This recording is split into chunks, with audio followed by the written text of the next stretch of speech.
الحمد للہ وکفا الصلاۃ والسلام علی سید الانبیاء معد الجود والعطاء وعلی آلہ وصحبہ وبارک وسلم دائما ابدا اما بعد اعوذ باللہ من الشیطان الرجیم بسم اللہ الرحمن الرحیم یا ایہا الذین آمنوا استعینوا بالصبر والصلاۃ ان اللہ مع الصابرین ولا تقولوا لمن يقتل في سبيل الله اموات بل احیاء ولكن لا تشعرون ولنبلونكم بشيء من الخوف والجوع ونقص من الاموال والانفس والثمرات وبشر الصابرين الذين اذا اصابتهم مصیبہ قالوا انا للہ وانا الیہ راجعون اولئک علیہم صلوات من ربہم ورحمہ واولئک هم المہتدون آمنت باللہ صدق اللہ مولانا العظیم قال اللہ تبارک وتعالی جل وعلا فی شان حبیبہ مخبرا وآمرا ان اللہ وملائکتہ یصلون علی النبی یا ایہا الذین آمنوا صلوا علیہ وسلموا تسلیما اللہم صل وسلم وبارک علی سیدنا ومولانا ونبینا محمد النبی الامی الکریم وعلی آلہ واصحابہ اجمعین الصلاۃ والسلام علیک یا سیدی یا رسول اللہ وعلی آلک واصحابک یا سیدی یا حبیب اللہ الصلاۃ والسلام علیک یا سیدی یا رحمۃ للعالمین وعلی آلک واصحابک یا سیدی یا سیدی یا سیدی یا شفیع المذنبین۔ نہایت ہی معزز و محترم، بہت ہی عزت و احترام کے لائق حضرات گرامی قدر، آج محرم الحرام کی 9 تاریخ ہے۔ گویا یوں کہیے شہدائے کربلا کے لیے جنت کو سجایا جا رہا تھا۔ میرے نبی نے اپنے پیارے نواسہ کو خبر دی تھی، بیٹے تیرے لیے جنت کو، تیرے رفقا کے لیے جنت کو سجایا جا رہا ہے۔ گویا استقبال کی تیاریاں ہو رہی تھیں۔ میرے نبی صلی اللہ تعالی وسلم کے ایک ارشاد گرامی قدر ہے، مفہوم حدیث سے میں بیان کروں گا۔ ایک جنگ میں ایک صحابی بڑے کر و فر کے ساتھ کفار سے برسر پیکار تھے۔ میرے کریم آقا تاجدار اربوجم شفیع معظم رحمت عالم ملاحظہ فرما رہے تھے، دیگر صحابہ نے دیکھا کہ صحابی کے جسم پر زخم لگ رہے ہیں، تیر تلوار نیزے بھالے کے زخم لگ رہے ہیں، اور میرے نبی یہ منظر دیکھ کر مسکرا رہے ہیں۔ پھر ایک ایسا نیزہ لگا کہ یہ صحابی چکرا کر گھوڑے کی پشت سے زمین پر آ گئے، بدبخت شہادت پا گئے۔ میرے نبی نے چہرہ دوسری طرف کر لیا۔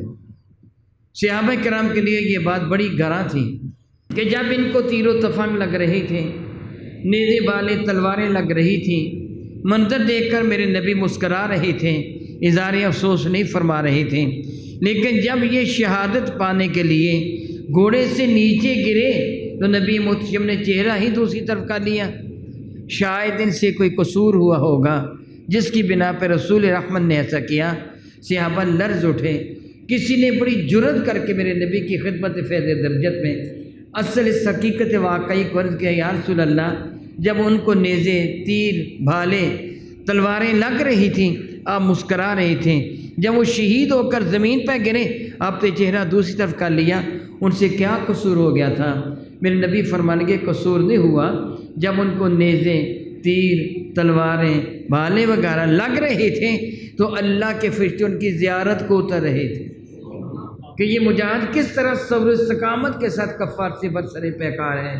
میں یہ دیکھ کر مسکرا رہا تھا تو صحابہ نے کہا، یا رسول اللہ اگر مرتبہ اتنا بلند تھا تو جب وہ شہید ہوئے تو چہرہ دوسری طرف کیوں کر لیا؟ میرے نبی فرمانے لگے، جب وہ شہید ہو کر نیچے گرنے لگا نا تو جنت کی وہ حور جو اس کی بیوی تھی اس سے نیچے آ کر اپنی گود کو پھیلا دیا تھا۔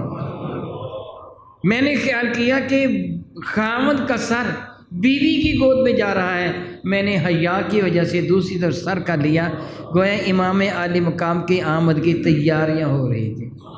امام عالی مقام کے لیے حوریں ہی نہیں، میرے نبی بھی میدان کربلا میں تشریف فرماتے ہیں۔ آج 9 محرم الحرام ہے اور کل کا دن ان کے جنت میں تشریف لے جانے کا دن، ان کے لیے جنت آج سجائی جا رہی تھی، ان کے لیے رب کریم کی رحمت شامل حال تھیں۔ میں نے آپ کے سامنے دوسرا پارہ سورہ بقرہ شفا کی چند آیات مبارکہ کی تلاوت کا شرف حاصل کیا۔ معلوم تو یوں ہوتا ہے جس طرح اللہ تعالیٰ نے یہ نازل ہی اس مقصد کے لیے فرمائی ہے۔ اللہ تعالیٰ علام الغیوب ہے، وہ جاننے والا ہے، اسے علم ہے کب کیا ہوگا۔ کائنات پہ جو بھی ہو رہا ہے اس کے حکم سے ہو رہا ہے، اس کے اختیار سے ہو رہا ہے، اس کے اختیار اور حکم کے بغیر کچھ بھی نہیں ہوتا۔ اسے پتہ ہے امام علی مقام رضی اللہ عنہ کی جب ولادت باسعادت ہوئی تھی تو جبریل امین، حضرت جبریل امین جہاں ان کی ولادت کی مبارکباد دینے کے لیے آئے تھے، وہاں شہادت کی بشارت بھی سنانے کو آئے تھے۔ میں نے شہادت کی بشارت کہا ہے، خوشخبری کہا ہے، دنیا سے تو جانا ہی ہے۔ کتنی اعلیٰ بات ہے کہ بندہ اس انداز سے جائے کہ سید و شہداء بن کے جائے، جانا تو ہے ہی دنیا سے۔ اس اعتبار سے اگر میں یہ جملہ کہوں کہ آنے والے کل یزید کی ذلت کا دن ہے، امام علی مقام کی عظمت کا دن ہے۔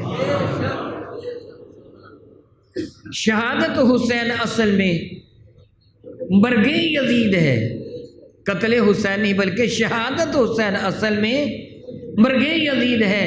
اسلام زندہ ہوتا ہے ہر کربلا کے بعد۔ رب ذوالجلال نے میرے نبی کو جہاں یہ بشارت سنائی تھی، وہاں ان آیات مبارکہ کو بھی نازل فرما کر ایک سارے کا سارا پلان عطا فرما دیا۔ میں ابتدائی آیات مبارکہ کا ترجمہ کروں گا، ساری گفتگو نہیں ہو سکے گی، رب نے چاہا آئندہ پھر کبھی سے ہی۔ میرا اللہ فرماتا ہے یا ایھا الذین آمنوا استعینوا بالصبر والصلاۃ، ایمان والو استعان چاہو، مدد مانگو اپنے رب سے۔ طریقہ کار کیا ہے مدد مانگنے کا؟ راستہ کون سا ہے؟ کس دروازے سے مدد مانگنے کے لیے آؤ گے؟ کیا طریقہ ہے؟ استعینوا بالصبر والصلاۃ، صبر اور نماز کے ساتھ اپنے رب سے مدد مانگو۔ صبر بھی کرو اور نماز بھی۔ میں تم کو اللہ کی عزت کی قسم دے کے پوچھتا ہوں، امام علی مقام نے صبر کیا کہ نہیں؟ نماز پڑھی کہ نہیں؟ نماز کو ترک کیا؟ اللہ نے یہی فرمایا استعینوا بالصبر والصلاۃ۔ پھر خبر کیا دی، خوشخبری کیا سنائی؟ ان اللہ مع الصابرین، پھر بے پرواہ ہو جانا، اللہ صبر کرنے والوں کے ساتھ ہے۔ اللہ صبر کرنے والوں کے معیت 2 طرح کی ہوتی ہے، ایک معیت خصوصی ہوتی ہے، ایک معیت عمومی ہوا کرتی ہے۔ دونوں معیتوں میں بہت زیادہ فرق ہے۔ خصوصی معیت یہاں وہ مراد ہے کہ اللہ ایمان والوں کا ساتھی ہے، صبر کرنے والوں کا ساتھی ہونا خصوصی معیت ہے، ساتھ ہونا عمومی معیت ہے۔ میں اس کی مثال دے کے آپ کو سمجھاتا ہوں۔ آپ کا پروگرام بنا کہ میں حضور داتا صاحب رحمۃ اللہ تعالی علیہ جاؤں گا، آپ کا پروگرام بنا، آپ فیصل آباد سے آنے والی بس کی سیٹ پر بیٹھ گئے، مانا والا سے بیٹھے تھے، اس سیٹ پر پہلے سے ایک بندہ بیٹھا تھا، آپ بھی اس کے ساتھ بیٹھ گئے۔ اب آپ دونوں ہم سفر ہیں کہ نہیں؟ ایک ہی سیٹ پر بیٹھے ہیں کہ نہیں؟ ہم کلاس بھی ہو گئے، ایک ہی کلاس پہ بیٹھے ہیں نا، ایک ہی سیٹ پر بیٹھے، ایک ہی سفر پر روانہ ہیں، ہم سفر بھی ہو گئے، سفر کے ساتھی بنے کہ نہیں؟ سفر کے ساتھی بن گئے۔ جب آپ شاہ کوٹ گئے تو شاہ کوٹ ایک آدمی بس پر چڑھا، بس پر چڑھ کے اس نے دائیں بائیں دیکھا، ادھر ادھر دیکھا، پھر آگے بڑھا، جو آپ کے پہلو میں بندہ بیٹھا تھا اس کو گریبان سے پکڑ لیا اور اس کو گالی بک کے کہا، اے بدماش، مجھ کے بچ کر جانا چاہتے ہو؟ میں تمہیں نہیں جانے دوں گا، مجھے پتہ تھا تم اس بس پر آ رہے ہو، باہر نکلو، میری رقم دے کے جاؤ گے ورنہ میں تمہیں نہیں جانے دوں گا۔ یہ کہہ کر اس سے گھسیٹ کر اس کو بس سے نیچے اتار لیا۔ جب آپ کے ساتھی کو جو آپ کا ہم سفر تھا، آپ کی سیٹ پر آپ کے ساتھ بیٹھا تھا، اس بندے نے اس کو گریبان سے پکڑ کر بس سے نیچے اتارا تو آپ بھی اتر جائیں گے؟ سارے بتا دو تاکہ مجھے پتہ چلے کہ آپ کو سمجھ آ رہی ہے کہ نہیں ہے۔ آپ اتریں گے؟ آپ کے ساتھی کو اتار لیا کہ نہیں؟ آپ کے ہم سفر کو اتار لیا کہ نہیں؟ اب اس کو بس پہ سوار نہیں ہونے دے رہا، اور آپ ڈرائیور کو کیا کہیں گے؟ بس روکے رکھ۔ کیا کہیں گے؟ بس کو چلا جانے دے، میں لیٹ ہو رہا ہوں، یہی کہیں گے نا۔ لیکن اگر کوئی آپ کا، یہ ہے عمومی ساتھی، یہ کیا ہے؟ ایک ہے آپ کا خصوصی ساتھی جس کو آپ گھر سے اپنے ساتھ لے کے گئے ہیں، وہ آپ کا بھائی ہے، آپ کا بیٹا ہے، آپ کا دوست ہے، آپ کا یار ہے، آپ اسے ساتھ لے کے گئے ہیں۔ خدا نخواستہ اس کو کوئی بدمعاش بس سے نیچے اتار لیں، آپ بیٹھے رہیں گے؟ جی پہلے کے لیے کیوں نہیں اترے تھے؟ وہ ساتھی تھا عمومی، یہ ساتھی ہے خصوصی۔ رب فرماتا صبر کر، میں تیرا خصوصی ساتھی ہو جاؤں گا۔ پھر تجھے فکر کاہے گا؟ پھر تجھے فکر کاہے گا؟ پھر یہاں میں مثال دے کے سمجھاؤں گا۔ کوئی کسی کے ساتھ ہو، کیا بھلا کوئی کسی کے ساتھ ہو، تو جو ساتھی کی اہمیت ہوتی ہے اس کے اعتبار سے اس کا مرتبہ مقام ہوتا ہے۔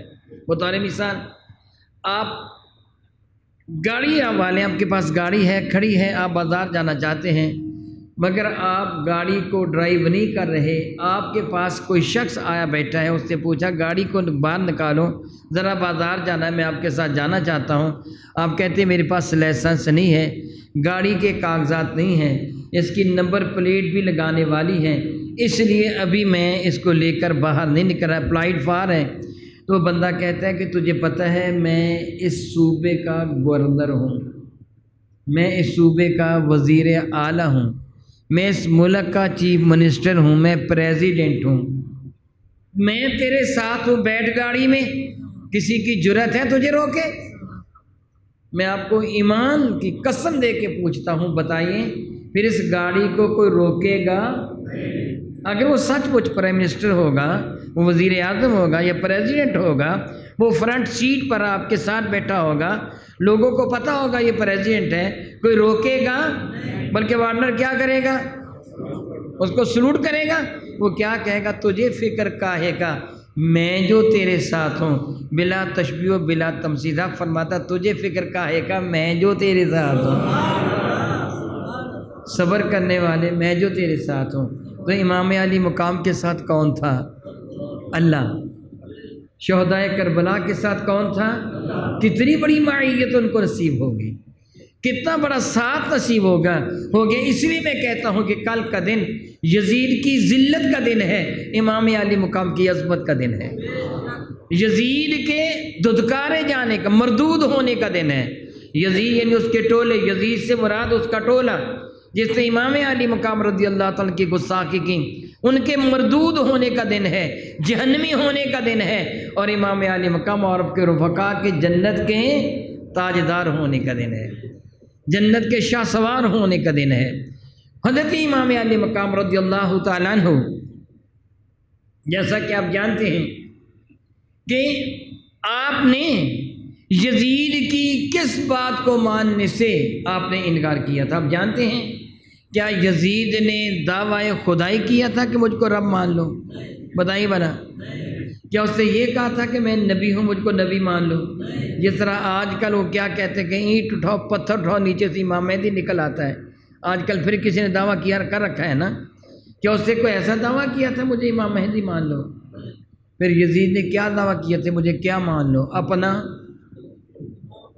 ہاں شاہ صاحب آپ نے صحیح کہا، اپنا امام و پیشوا مان لو، اپنا امام و پیشوا مان لو۔ میں یہاں آپ کو وضاحت کر دوں، جو دنیاوی امام وہی دینی امام، جو دنیاوی امام وہی، جب تک میرے نبی صلی اللہ تعالیٰ علی حبیبہ دائماً ابدا ظاہری حیات مبارکہ کے ساتھ اس جہان رنگبو میں جلوہ فرما رہے ہیں، کسی کی جرأت نہیں تھی کہ مصلی امامت پر میرے نبی کے سوا کو کھڑا ہوتا۔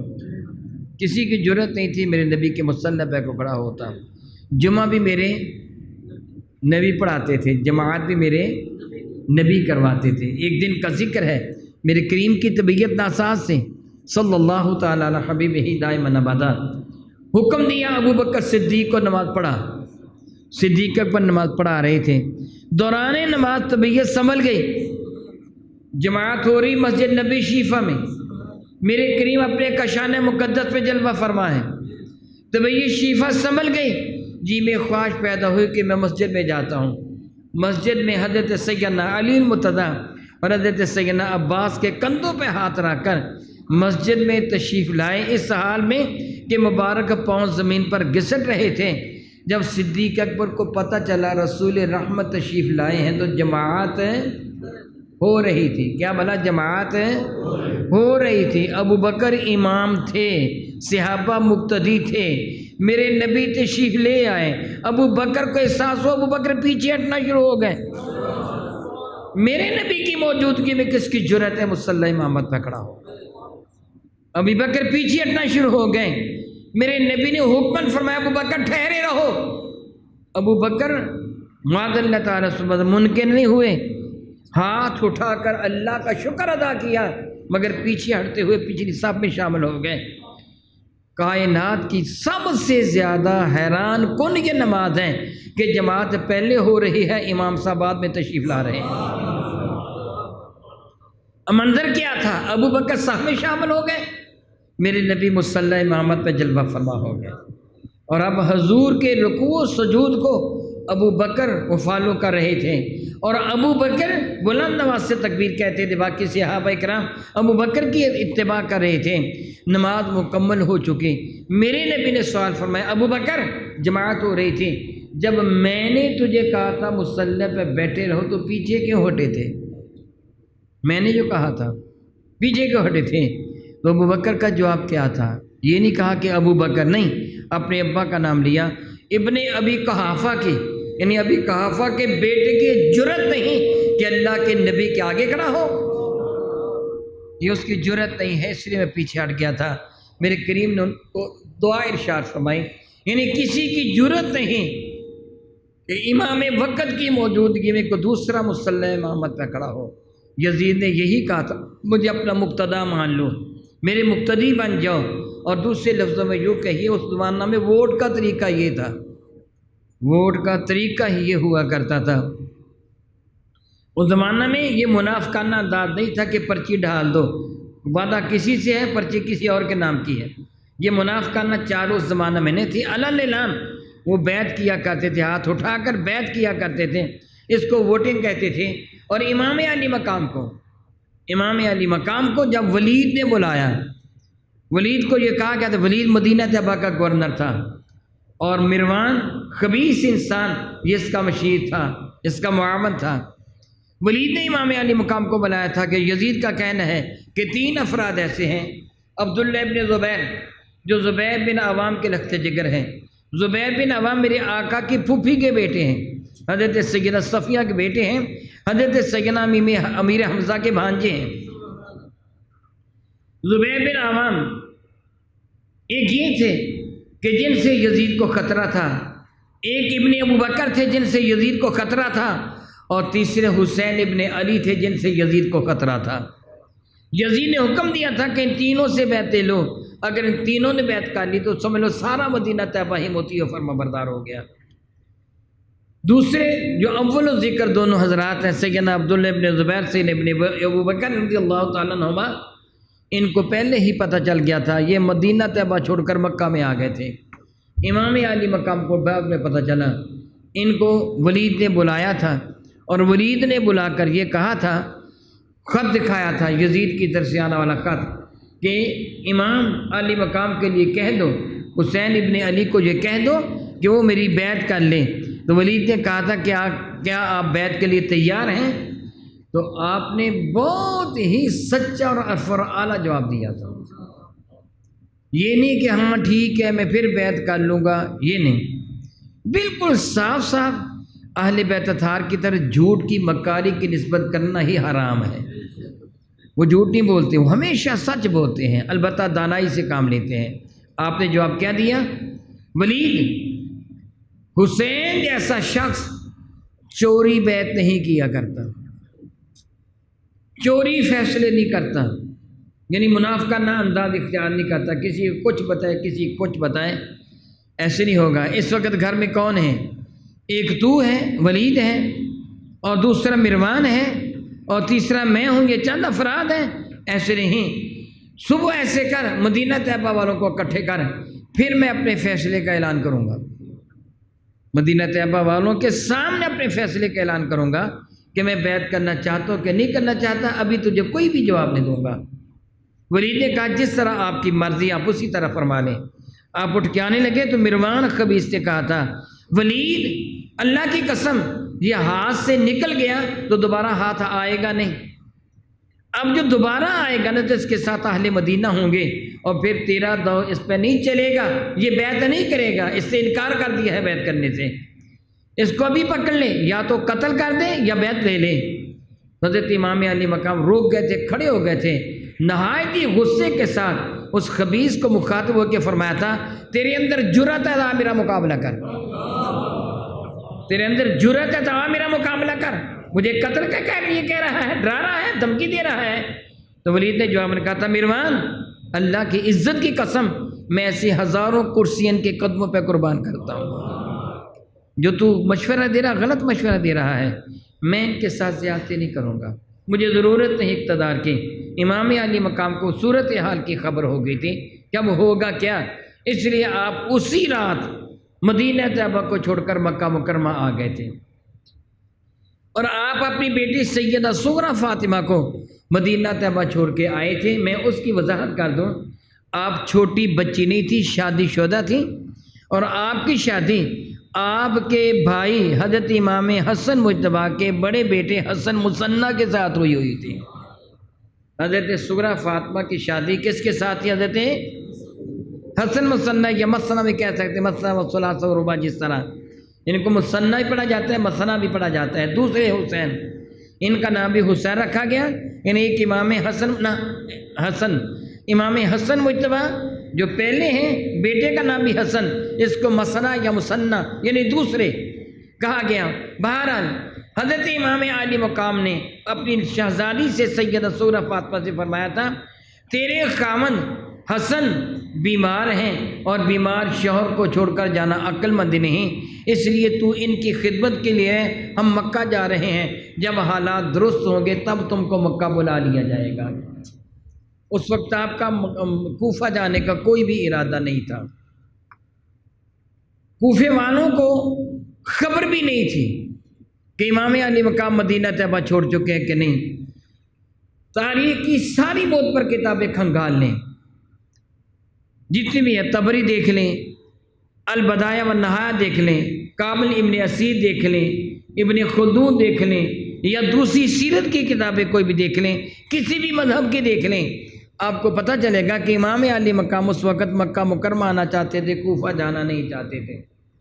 مکہ مکرمہ یہ رجب کی آخری تواریخ کو امام علی مقام نے وہاں سے ہجرت فرمائی، مدینہ طیبہ سے مکہ مکرمہ آ گئے ہیں، اور رمضان کی 10 تاریخ کو پہلا خط کوفہ سے آیا ہے۔ سلمان بن سرد خزائی کے گھر میں میٹنگ ہوئی تھی، اور اہل کوفہ نے اکٹھے ہو کے کہا تھا، ہمیں پتہ چلا ہے، میری بات قابل غور ہے، پوری ذمہ داری کے ساتھ بات کر رہا ہوں، میں اس کا جواب دینے کے لیے تیار ہوں۔ 10 رمضان کو جو خط آیا، یعنی رمضان کو تاریخ آگے پیچھے ہو سکتی ہے، روایات میں اختلاف ہے، رمضان کو جو خط آیا اس میں کیا لکھا تھا؟ ہمیں پتہ چلا کہ آپ نے یزید کی بیعت کا انکار کر دیا ہے، مدینہ طیبہ چھوڑ کر مکہ آ گئے ہیں۔ اہل کوفہ کو کب پتہ چلا؟ بعد میں، جب مدینہ طیبہ چھوڑ کر مکہ میں آ گئے تب اہل کوفہ کو پتہ چلا۔ ہم آپ کی خدمت میں عرض کرتے ہیں کہ آپ ہمارے ہاں تشریف لے آئیں، جو یزید کی طرف سے ہمارا امام ہے نعمان بن بشیر، ہم اس کے پیچھے جمعہ نہیں پڑھتے، اس کے پیچھے نمازیں ادا نہیں کرتے، آپ دنیا و آخرت میں ہمارے امام ہیں، آپ ہمارے پاس تشریف لے آئیں۔ آپ نے جانے سے انکار کر دیا۔ آپ کے علم میں تھا حضرت سیدنا علی المرتضیٰ کو شہید کرنے والا بدبخت ابن ملجم ایک سے زیادہ مرتبہ حضرت علی کے ہاتھ پر بیعت کر چکا تھا. حضرت علی کا قاتل ہے نا ابن ملجم، عبد الرحمن بن ملجم، اس سے ایک سے زیادہ مرتبہ حضرت علی کے ہاتھ پر بیعت کی تھی. آپ کا مرید تھا. امام علی مقام کو علم تھا. حضرت امام حسن مجتبی رضی اللہ تعالیٰ عنہ شہزادہ مصطفیٰ کریم، انہوں نے حضرت معاویہ سے صلح کی تھی. یہ تاریخی جملے تاریخ کے اندر موجود ہیں جن کا ترجمہ یہ بنتا ہے. امام علی مقام نے فرمایا تھا مجھ کو اللہ کی قسم مجھے یقین ہے کہ اگر میں معاویہ سے جنگ کروں گا تو یہ میرے ماننے والے مجھے پکڑ کر معاویہ کے حوالے کر دیں گے. تو جب آپ نے صلح کی تھی تو پھر آپ پر حملہ کیا گیا، آپ کے زانوں پر نیزہ مارا گیا، آپ کے پاؤں تلے سے جائنماز کھینچ لی گئی، آپ کی ردائیں مبارک چادر اتار لی گئی، آپ کا امامہ چھین لیا گیا. امام علی مقام امام حسین علی مقام رضی اللہ عنہ کے علم تھا کہ کوفے والے ہمیشہ بے وفائی کرتے ہیں. آپ نے جانے سے انکار کر دیا تھا. پھر انہوں نے مسلسل خطوط لکھی، ہزاروں کی تعداد میں خطوط لکھے، اور پھر بھی آپ خود تشریف نہیں لے گئے تھے. اور آپ جانتے ہیں کن کو بھیجا تھا؟ سیدنا مسلم بن عقیل کو بھیجا تھا رضی اللہ تعالی عنہ. میں نے آپ کا مزار مقدس بھی دیکھا، حضرت سیدنا مسلم بن عقیل کا، حضرت ہانی بن عروہ کا. میدان کربلا میں کئی مرتبہ حاضر ہوا ہوں. بہرحال حضرت مسلم بن عقیل نے جب کوفہ میں قدم مبارک رکھا تو اپنے کوفہ نے بڑے پرجوش انداز میں آپ کا استقبال کیا تھا. اور مختلف کتب کے مطابق کم و بیش 40,000 اہل کوفہ نے آپ کے ہاتھ پر امام علی مقام کے لیے بیعت کر لی تھی. تو جب ان کا والہانہ یہ انداز دیکھا تھا، وہ روتے تھے اور بیعت کرتے تھے. جلال العیون میں بھی اسی طرح لکھا ہے وہ زاروں قطار روتے تھے اور بیعت کرتے تھے. تو امام مسلم علی مقام رضی اللہ تعالیٰ عنہ کے جانسے میں آ گئے اور امام علی مقام کو خط لکھ دیا کہ آپ تشریف لے آئیں، اب کوفے والوں کی وہ حالت نہیں ہے، اب یہ ٹھیک ہو گئے ہیں، اب یہ ٹھیک ہو گئے ہیں. تو پھر حضرت امام علی مقام وہاں سے چل دیے تھے. ایک جملہ کہا جاتا ہے نکل کر خان کا ہنسی ادا کر رسم شبیری. یہاں میں ایک بات آپ کو احساس دلا دینا چاہتا ہوں. میں تم کو اللہ تعالیٰ کی عزت کی قسم دے کے کہوں گا، میری حمایت نہیں کرنی. جو بات سچی ہو وہ بات کہنی ہے، جھوٹ کی حمایت کبھی بھی نہیں کرنی. کوئی بھی جھوٹ بات کہے، میری حمایت اگر میں غلط کہوں تو نہیں کرنی. امام علی مقام جب مکہ مکرمہ سے چلے تھے تو اپنے ساتھ فوج لے کے چلے تھے؟ جی فوج نہیں لے کے چلے تھے، ہتھیار لے کے چلے تھے بہت سارے. کن کو لے کے چلے تھے؟ اپنے گھر کی خواتین کو لے کے چلے تھے. 21 افراد تھے گھر کی خواتین. اپنے گھر کی خواتین کو دودھ پیتے علی اصغر کو لے کے چلے تھے. میں نے جان بوجھ کر اپنی ماؤں کا نام نہیں لیا. جو عفت معاب وہ خواتین حضرات تھیں، ان کے قدموں پر ہماری ماؤں کی عزت قربان، بہت عزتوں والی، ان کو ساتھ لے کے چلے تھے. شیر خوار بچوں کو ساتھ لے کے چلے تھے. بعض ابھی نابالغ بچے تھے ان کو ساتھ لے کے چلے تھے. ان کا ارادہ کوئی جلوس نکالنے کا تو نہیں تھا، کوئی ڈنڈے برسانے کا تو نہیں تھا. پھر اسوہ حسینی کیا ہے؟ امن ہے کہ اختلاف ہے؟ اسوہ حسینی تو ہے ہی امن کا نام. اور پھر جب میدان کربلا میں تشریف لے آئے ہیں، راستے میں وہاں پتہ چل گیا، اگرچہ پتہ چل گیا کہ مسلم بن عقیل بھی شہید کر دیے گئے ہیں، ہانی بن عروہ بھی شہید کر دیے گئے ہیں. ارادہ تھا واپس پلٹ چلیں، مگر مسلم بن عقیل کے بھائیوں نے عرض کیا کہ حضور آگے بڑھنا چاہیے. خیر جو کچھ بھی تھا اللہ تعالیٰ کو یہ منظور تھا. میدان کربلا میں آ گئے. میں اختصار سے کام لیتا ہوں. میدان کربلا میں آ گئے اور پہلا مقابلہ حر بن یزید ریاحی کے ساتھ ہوا تھا. 2000 کے قریب اس کا لشکر جرار تھا. جب امام علی مقام رضی اللہ تعالیٰ کو انہوں نے گھیرے میں لے لیا تو آپ نے حر سے سوال کیا تھا، یا حر ام علینا ام الینا، حر ہم پر آئے ہو یا ہماری حمایت میں آئے ہو؟ یعنی ہم پر حملہ کرنے کے لیے آئے ہو یا ہماری طرف ہمارے حمایتی بن کے آئے ہو؟ تو حر نے ساری صورتحال عرض کر دی کہ حضور میں اس لیے آیا ہوں، میرے آنے کا مقصد یہ ہے، غرض و غال یہ ہے، میرے ساتھ ابن زیاد کی فوج ہے وہ آپ کو گرفتار کرنے کے لیے آئے ہیں۔ تو امام علی مقام نے فرمایا حر انہوں نے تو مجھے بلایا تھا خود، اب یہ تیرے ساتھ ہیں۔ نماز ظہر کا وقت ہوا تو آپ نے فرمایا جا جا کے اپنی جماعت میں نماز ادا کر، میں اپنے ساتھیوں کے ساتھ نماز ادا کروں گا۔ 72 جانسار دوسرے تھے، 21 افراد آپ کے کاشان مقدس کے تھے امام علی مقام کے ساتھ۔ فرمان لگے میں ان کے ساتھ اپنی نماز ادا کروں گا، تو جا کے اپنے ساتھیوں کے ساتھ نماز ادا کر۔ حر کا جواب تھا کیا میں ایمان والا نہیں ہوں کہ ایمان والوں کے امام کے پیچھے میں نماز ادا نہ کروں؟ میں تو آپ کے پیچھے نماز ادا، میرے آپ امام ہیں۔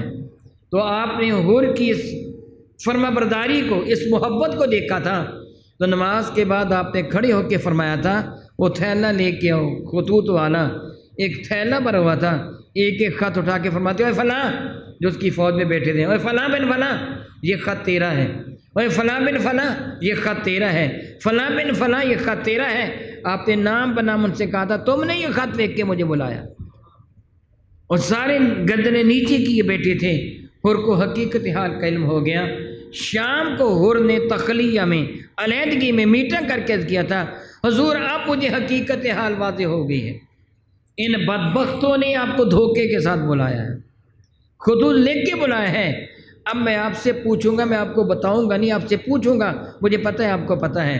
پھر حر نے عرض کیا تھا آپ کے ساتھ پاک بیبیاں ہیں جن پر ہماری عزتیں قربان، ان کے قدموں پر نچھاور، میں اس فوج کو دور لے جاؤں گا، میں کہوں گا کہ خیموں میں پاک بیبیاں ہیں، ان خیموں کے قریب نہیں جانا، آپ اپنے خیمے فاصلے پہ لگا دیں، جب رات خوب گہری ہو جائے، اندھیرا اچھی طرح چھا جائے، اب آپ نے بتانا ہے تب تم نے کیا کرنا ہے، فوج پر حملہ کرنا یا چپکے سے نکل جانا کسی جانب؟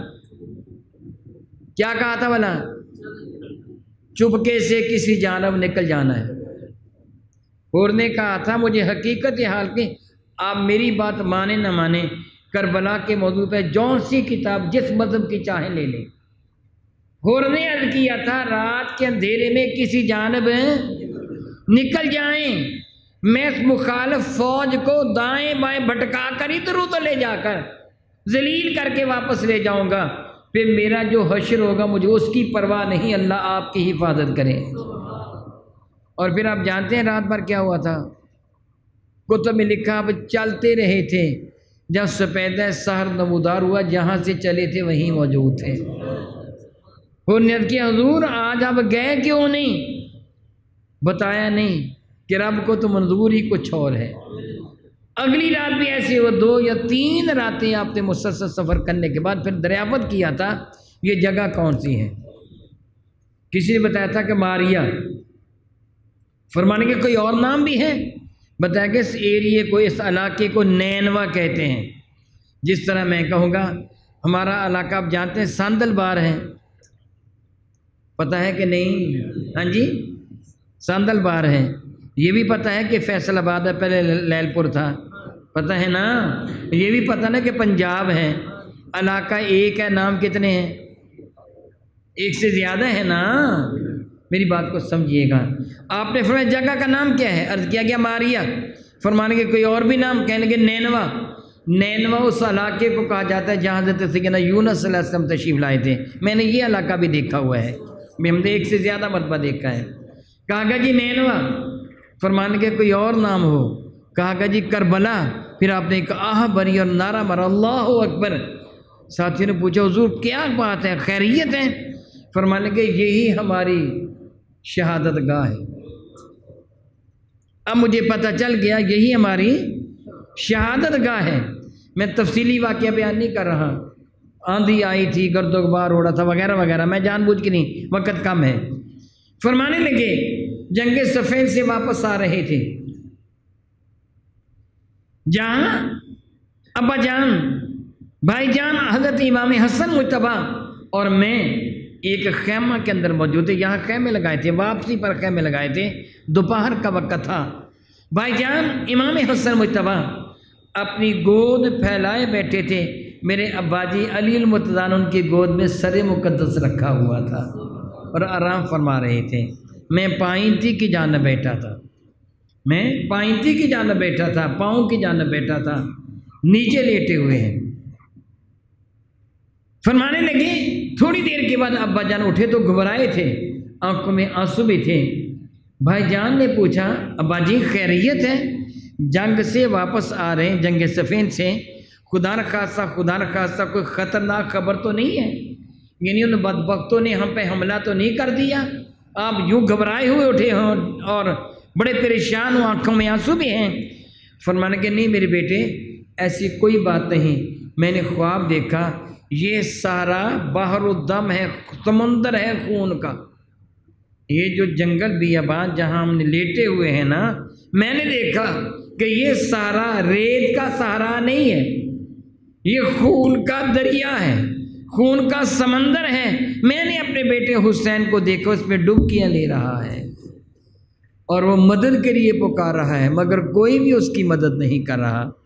میں کنارے دریا پہ کھڑا ہوں، اتنے میں اس سے مجھے دیکھا، یا ابتا ہوا ادرکنی، ہائے ابا جی میری مدد کیجئے، یہ مجھے پکارتا ہے۔ تو جواباً میں اس کا ہاتھ نہیں پکڑتا، بلکہ میں ایک دعا مانگتا ہوں، اللہم آت الحسین اجرا و صبرا، میری مولا میرے حسین کو اجر بھی عطا فرما اور صبر بھی عطا فرما۔ اور میں یہ یقین رکھتا ہوں کہ یہ وہ جگہ ہے جس جگہ میرے بیٹے کو شہید کیا جائے گا۔ امام المقام فرمایا کہ یہی وہ جگہ تھی، یہ کربلا ہی وہ جگہ تھی، اس لیے یہی ہماری شہادت گاہ ہے۔ میرے نبی صلی اللہ تعالی وسلم کو جس طرح میں پہلے بتا چکا ہوں، ان کی ولادت کے ساتھ ہی شہادت کی خبر دے دی گئی تھی، اور میرے نبی نے یہ خبر چھپا کے نہیں رکھی تھی، صحابہ کرام کو بتا دی تھی، بلکہ سیدہ ام سلمہ رضی اللہ تعالی عنہا میرے نبی کی زوجہ محترمہ، ہماری ماں ہیں۔ میرے نبی کا معجزہ دیکھیے، میرے نبی کی جو ازواج مطہرات ہیں نا، ساری کی ساری ازواج مطہرات میں سب سے آخر ان کی وفات ہوئی ہے۔ جب کربلا کا واقعہ پیش آیا اس وقت کوئی بھی ام المومنین سوائے ان کے زندہ نہیں تھی۔ میرے نبی نے ان کو ایک شیشی عطا فرمائی تھی جس پہ کربلا کی مٹی تھی، اور فرمایا تھا کہ جبریل لے کے آئے ہیں۔ یہ حدیث مشکاۃ شریف کے اندر موجود ہے، جس کا جی چاہے اپنی آنکھوں سے پڑھے، نہ ملے تو میرے پاس آ جائے، میں دکھا دوں گا۔ ام سلمہ رضی اللہ تعالیٰ عنہ، محرم کی 10 تاریخ تھی، دوپہر کا وقت تھا، سن 61 ہجری تھی، جمعہ کا دن تھا۔ سیدہ سلمہ ایک صحابیہ کا نام ہے، کیا نام ہے ان کا؟ حضرت سلمہ۔ یہ حاضر تھی ام المومنین ام سلمہ کی خدمت میں۔ میری نبی کی زوجہ ہماری ماں کا نام ہے کیا بنا؟ ام سلمہ۔ ماں صحابیہ کا نام کیا ہے؟ سلمہ۔ سلمہ ام سلمہ کی خدمت میں حاضر تھے۔